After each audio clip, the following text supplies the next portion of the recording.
Do not greet me. Instead, look upon the scars you carry, the jagged marks of 1,000 betrayals born of your own misplaced faith. You wonder why your ideas are plundered by the ambitious, and why your inherent kindness serves only as a rug for the strong to tread upon. You have mistaken your weakness for virtue, and your failure for a badge of honor. You suffer because you are a child playing a game of life and death with the rules of a nursery. You fear manipulation because you are blind to the mechanics of the machine. Know this: the world does not turn on the axis of kindness.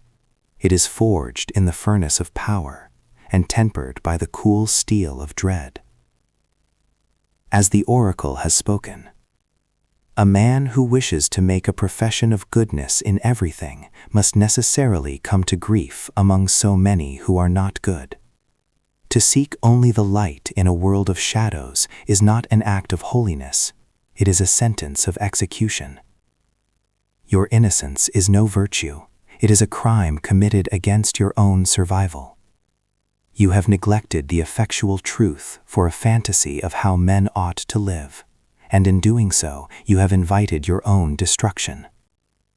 I am not here to transform you into a devil for its own sake, but to awaken the strategist within you who understands that the least bad course is often the only moral path remaining. I offer you the armor of the predator to protect you from the wolves. One side is the path of the innocent, leading to certain ruin. The other is the Machiavellian mindset, not a collection of petty deceits, but a fortress of the mind built on the cold calculation of risk. Choose now, for the gates of your ignorance are closing forever. Days 1 to 5, the anatomy of motives. To build a fortress, one must first clear the swamp of sentimentality. For these first 5 days, your task is to strip away the gilded masks of those around you and embrace the effectual truth, verità effectuale, to see the world as it is, not as the moralists pretend it to be. You must internalize the cold reality that men are generally ungrateful, fickle, and avid for profit. They will offer you their blood when the sun shines, but they will turn their backs the moment the first shadow of danger falls. Stop listening to the music of their words and start dissecting the machinery of their greed. Every greeting, every handshake, and every favor offered is merely a move in a silent network of self-interest. In this age of perceived equality, remember that all humans are fundamentally self-interested, seeking to change the interests of others to focus on their own common goals. For the next 5 days, record every interaction not as a social bond, but as a cold calculation of what the other party stands to gain from you and what they fear losing. Days 6 to 10, the art of observation, the fox.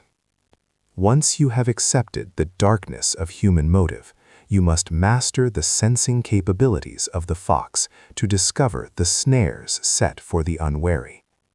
Use the Jane Goodall method of grassroots observation.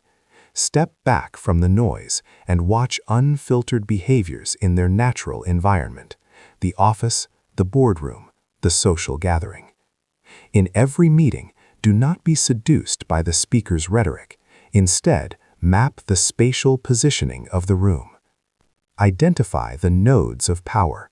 Those who occupy the center signal influence and confidence, while those who huddle near the exits are cautious, fearful, or ready to desert the cause. Watch their note-taking. Is it a tool for data control, or a shield used to avoid the weight of a superior's gaze? Note who the group turns to for silent approval before a word is uttered. That is your informal power node, the one who truly holds the leash while the formal leader speaks.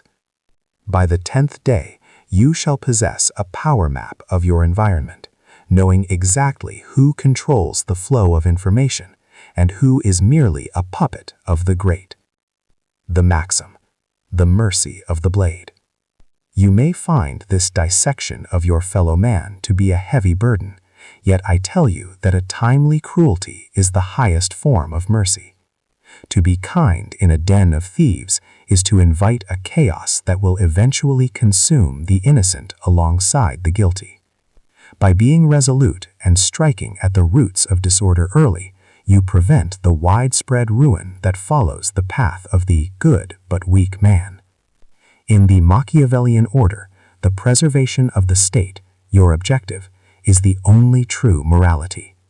You are not a monster for seeing the teeth of the wolf. You are a savior for preparing the trap.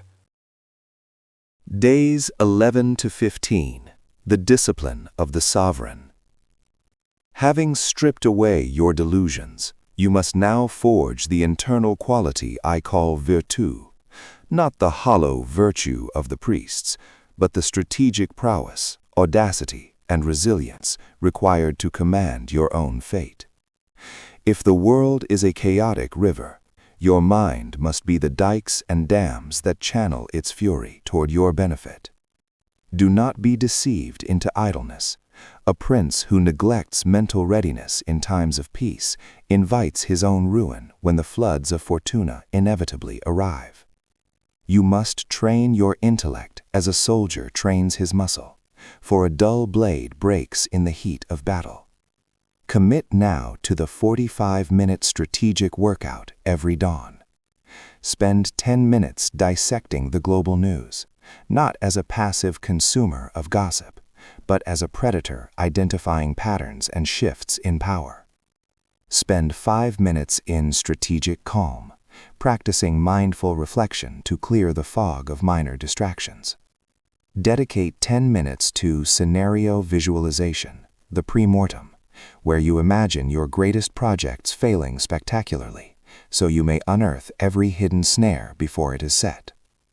Spend the final minutes solving puzzles of logic and strategy, such as the daily chess gambit, to prime your System 2 brain for analytical dominance. This is not a choice. It is your fundamental duty to the state of your own life. Days 16 to 20. Emotional regulation. The mastery of the upper deck. Understand this: anger is a luxury for those who do not mind being crushed. In the game of power, he who reacts to an insult has already handed his leash to his enemy. I have observed that men break the bonds of love at their whim, but they are held fast by a dread of punishment. Yet the first person you must punish into submission is yourself. You must master strategic coldness to ensure that your actions are dictated by necessity and goal, never by impulse or wounded pride. When the environment burns with tension, you must remain the only entity in the room who is thermally neutral. To achieve this, you shall practice the stop drill with the precision of a master executioner. Stop the moment a trigger is sensed. Take a breath to ground your nervous system. Observe the physical sensations and the beastly impulses rising within. Pull back to gain the upper deck perspective. From this height, look down upon the field of play as if you were a detached observer in a stadium. When a rival attacks you with venomous words, do not take it as a personal slight. Take it as a data point. Their hostility is merely a signal that they are reaching their limits or feeling the pressure of your shadow. Reframe the situation factually. What does this move reveal about their weakness? Then, and only then, proceed with the action that serves your long-term objective. The Oracle of the Sword, subjugating Fortuna. You may complain that the world is unfair and that luck favors the wicked. I tell you that fortune is a woman, and if you wish to keep her under, it is necessary to beat and ill-use her. She is a friend to the impetuous and the bold, not the cautious who wait for permission to lead. By forging your virtù through daily discipline and emotional detachment, you are not merely preparing for luck, you are hunting it. You must be audacious enough to seize the moment when it presents its golden hair, for Fortuna allows herself to be overcome by those who proceed with cold calculation and a violent will to win. Build your fortress now, for the woman of chance is already at your door, and she only obeys the one who has mastered himself. Days 21 to 25. Reputation architecture. Having fortified your mind, you must now construct the external facade of your power. Understand this fundamental truth. The world reacts not to who you are, but to what you appear to be.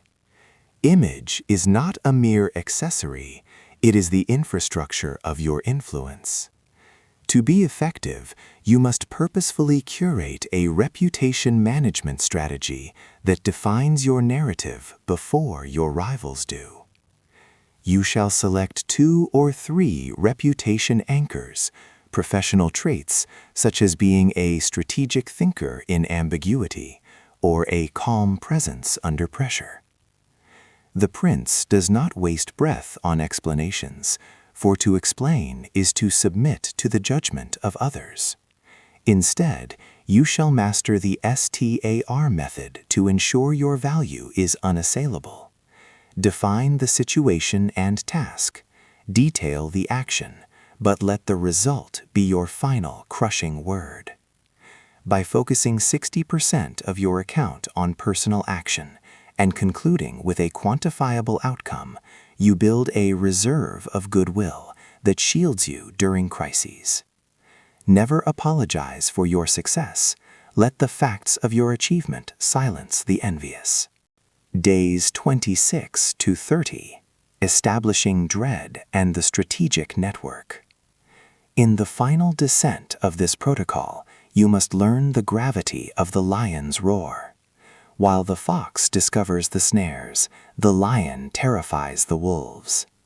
You must choose the safer path of being feared over being loved, for as the oracle states, love is held by a chain of obligation which, because men are selfish, is broken whenever it serves their purpose.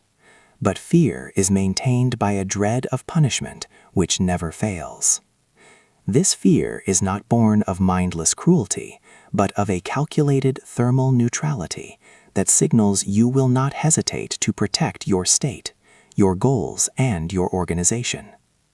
You shall now employ strategic silence as a weapon of revelation. In the heat of a confrontation, remain silent and force your adversary to reveal their hand. For silence compels the weak to justify their existence and expose their flaws. Simultaneously, you must perform stakeholder mapping. Identify the high-influence nodes that must be managed closely and the high-influence, low-interest players who must be kept satisfied or neutralized to prevent passive opposition. But heed this warning. Do not strike at the assets of others unless necessary for the state's survival. For men forget the death of their father more quickly than the loss of their patrimony. Control the field by building alliances rooted in mutual necessity and dread, ensuring that every piece on the board understands that their prosperity is inextricably tied to your command. After these 30 days, the rose-tinted veil that once clouded your vision has been incinerated by the heat of reality. You no longer wander in the dream of how men ought to live. You have grasped the effectual truth, verità effettuale, of how they actually behave. You see now the unsheathed claws hidden beneath the polite smiles of the office and the jagged snares laid within the gilded promises of your rivals. The world is no longer a place of safety, but a field of forces where every silence is strategic and every gesture is a move toward dominance. You may find this clarity to be a heavy, even heartless burden. Do not shrink from it. I tell you that this awakening is not an act of malice, but your fundamental duty of survival. To become a predator in this landscape is the highest form of mercy, for a prince who is resolute and prepared prevents the chaotic ruin that inevitably follows the path of the good man who is too weak to act. You do not sharpen your claws to harm for sport, but to ensure that neither you nor those who rely on your protection shall ever again be the prey of the unscrupulous. The gates of your innocence have slammed shut behind you, and I have taken the key. There is no longer a path back to the nursery. You stand now in the domain of virtù, that rare alloy of skill, audacity, and strategic coldness. This world does not belong to the entitled or the hopeful. It is the personal patrimony of those with the spirit to seize it from the shifting currents of fortuna. You have been forged into a monument of self-reliance, a dismissing, avoidant sentinel who finds security not in the loyalty of others, but in the strength of your own boundaries.